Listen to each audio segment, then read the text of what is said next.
Angkatan bersenjata Rusia merilis rekaman kerja tempur operator drone FPV dari Resimen Pengawal 1430 di arah Orekhovsky.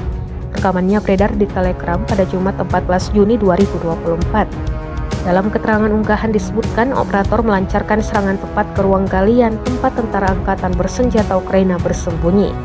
Sejak awal musim semi, drone FPV telah menjadi faktor serius yang mempengaruhi jalannya operasi militer ke arah Orekhovsky, klaim militer Rusia. Satu persatu serangan drone sukses mengobrak-abrik benteng militer Ukraina. Rekamannya pun menuai berbagai komentar dari warganet.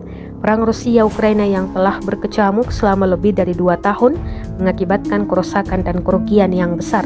Ukraina sebagai negara yang menjadi korban invasi militer Rusia pun harus menanggung beban berat untuk bisa bertahan melawan gempuran yang kian brutal.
Download Tribun X sekarang, menghadirkan lokal menjadi Indonesia.